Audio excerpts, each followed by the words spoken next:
जय सिया राम। और सब कैसे हैं भाई? आप लोग अच्छे हैं ना? कुशल? खूब बढ़िया, आनंद। चलिए ठीक है।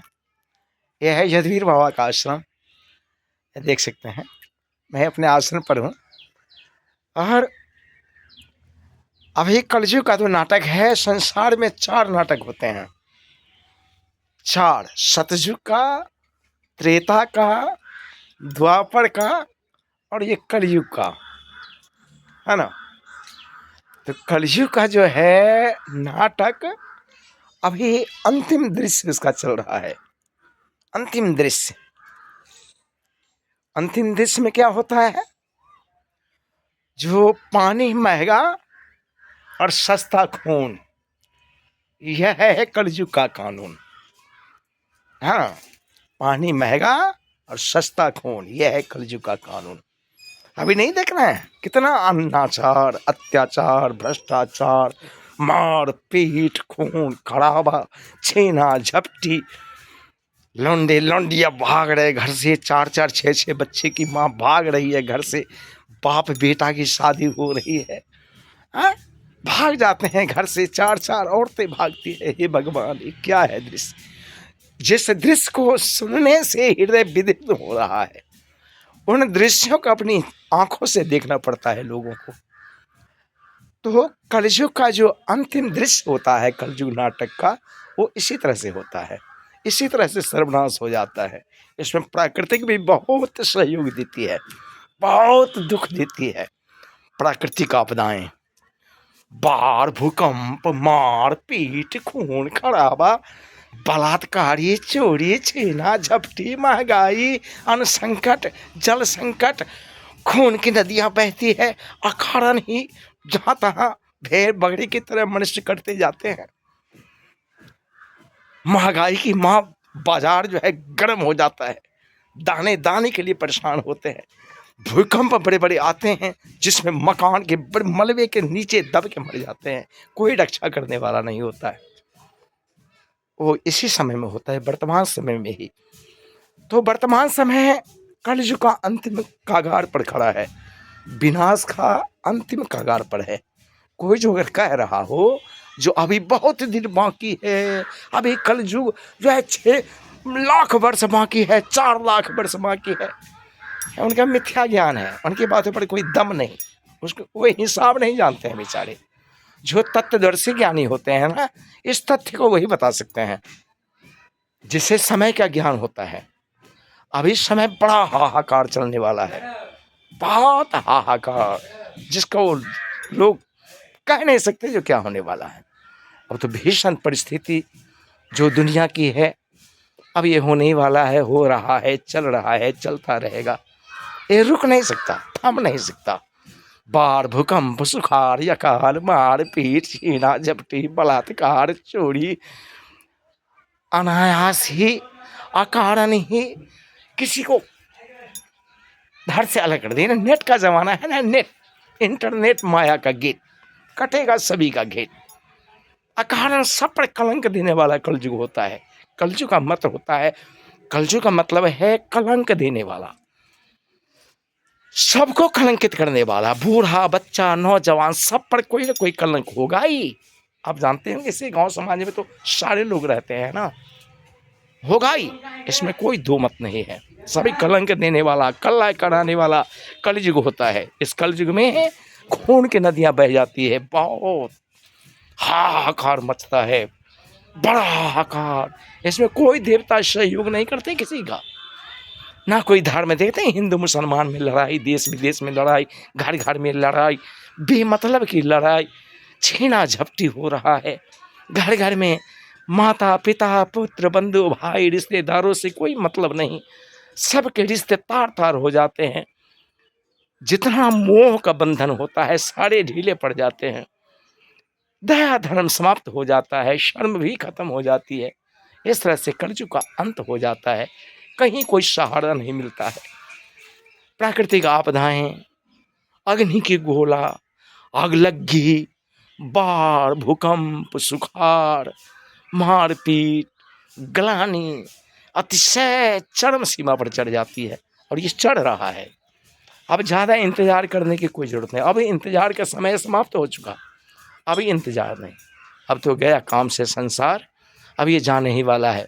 इसलिए अब ये समय को रोकथाम के लिए कोई सरकार या प्रशासन या कोई भी किसी के बस की बात नहीं। एक परमात्मा जिसने बनाई है दुनिया, जिसका ये बनाया हुआ संसार है, वो जैसा जो चाहेगा वही होगा। इधर भी मनुष्यों का जो कर्तव्य है अपनी सहानुभूति रखना, अपने विचार को बनाए रखना। कितना भी कष्ट हो, कितना भी कष्ट हो, कितना भी दुख हो, अगर सोच सकारात्मक हो तो वो दुख हमें कुछ बिगाड़ नहीं सकता है। और कितने भी सुख हो, कितने भी सुख हो, कितनी भी शांति हो, और सोच हमारा नकारात्मक होगा तो समझो गया काम से। तब तो सारी जिंदगी बिलबिलाते रहोगे, परेशान हो जाओगे। तभी तो हार्ट अटैक होता है ना, तभी तो डिप्रेशन बढ़ता है ना। डिप्रेशन पर ही तो संसार है। आजकल इतनी ऐसी ऐसी बीमारियां चलती है, लाइलाज बीमारियां चलती है, जिसका कोई उपचार होना संभव नहीं है। बड़े बड़े रोग, बड़े बड़े भयंकर भयंकर रोग होते हैं, जिसका कोई जो है उसका लाइलाज है, कोई इलाज नहीं होता। ऐसे समय में कितना दर्द भरा समय है, कितना दुख, जिसे सुनकर ही आत्मा बेदर्द हो जाती है। उस दृश्यों को अपनी आंखों के से देखना पड़ेगा लोगों को, और देख रहे होंगे। मनुष्य पर ही सारी घटनाएं। अब देखिए क्या देखना बाकी रह गया। अब तो और ज्यों ज्यों समय गुजरता है त्यों त्यों और ये तबाही मचती जाती है, और भी तबाही होगी। देखते हैं, ऐसा कभी सुना है किसी ने? और वो भी अपनी आंखों से देख रहा है। कितना बड़ा जुल्म हो रहा है संसार में। या तो प्रशासन भी फेल, सरकार की सत्ता भी फेल, आपस में ही मारपीट, गोली बंदूक कहाँ से न जाने कैसे आ गया। हाँ, आज पैसा ही, अरे मूर्ख बेवकूफ, एक कागज का टुकड़ा जो है, कागज का टुकड़ा जिस पर एक गवर्नर का साइन है, उसको तो इतना महत्व दे रहा है। और जिस तन पर जिसने बनाया है मेरे को, आपको, और भगवान का जिस पर सिग्नेचर है, परमात्मा का जिस पर सिग्नेचर है, उसका तो कोई महत्व ही नहीं दे रहा है। तो फिर तुम्हारा कल्याण कहाँ से होगा? कहाँ से कल्याण होगा? जो कागज का टुकड़ा है, जिसे रुपया बोलते हो, पैसा बोलते हो, एक गवर्नर कौन है? मैंने ही तो बनाया गवर्नर ना, इंसान ही तो है। और उसका जिस पर सिग्नेचर है, उसको तो इतनी बड़ी मान्यता दे रहे हो, संसार में सब कुछ उसी को समझ रहे हो। और जिस पर भगवान का सिग्नेचर है, भगवान ने जिस पर सिग्नेचर किया है, जो मैं हूँ, इंसान है, इंसान पर तो भगवान का ना सिग्नेचर है। जितने भी जीव चराचर के जीव है, सब पर भगवान का सिग्नेचर है। उसका कोई महत्व ही देने वाला नहीं है। तुम्हारा कल्याण कहाँ से होगा? मतलब कल्याण कहाँ से होगा? इसलिए अपने कल्याण का मार्ग ढूंढो। जाना तो सभी को है संसार से, लेकिन वर्तमान समय है, ये पानी जो जिस पर जीवन चल रहा है वो तो महंगा हो गया, और खून सस्ता है। इतना सस्ता है खून, जहाँ तहाँ काट के बहा दिए जाते हैं। हर जीवों को काट काट के बहा दिया। जीवों के क्या, या तो मनुष्यों की भी यही दशा है। मनुष्य भी बकरे और बकरी की तरह काटे जा रहे हैं। चींटी पिपड़ी की तरह जीवन हो गया, सब नहीं हुआ है। इसलिए उस सिग्नेचर जिस पर भगवान का है, उसका महत्व देना है। जिन बातों से हमें मतलब नहीं, उन बातों में मन को नहीं लगाना है, और किसी पर भरोसा नहीं करना है। ना जाने कब ये जो है मित्र हमारा शत्रु बन जाए, इसकी कोई गारंटी नहीं है। कोई गारंटी नहीं है कब मित्र शत्रु बन जाए। इसीलिए अपने आप पर भरोसा रखो, दुनिया पर कोई भरोसा रखने की कोई जरूरत नहीं है। अपने सोच को बदलो, जीवन तुम्हारा धन्य हो जाएगा। जाना तो सभी को इस संसार से, आया है सो जाएगा। राजा रंग फकीर, एक सिंहासन चढ़ी चले, एक बंधे जंजीर। इसलिए जंजीर में बंध करके जाने से क्या फायदा है? भगवान का नाम लो, भगवान पर आसरा लगा लो, भगवान का ध्यान करो, आनंद पूर्वक जीवन जियो। जो भगवान ने दिया है, नमक रोटी खा के जी लेना है, अधिक के चक्कर में नहीं जाना है।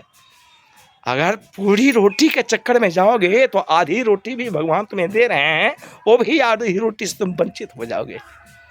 और किसी झमेला में नहीं पड़ना है, किसी की कमेटी में नहीं सेट होना है।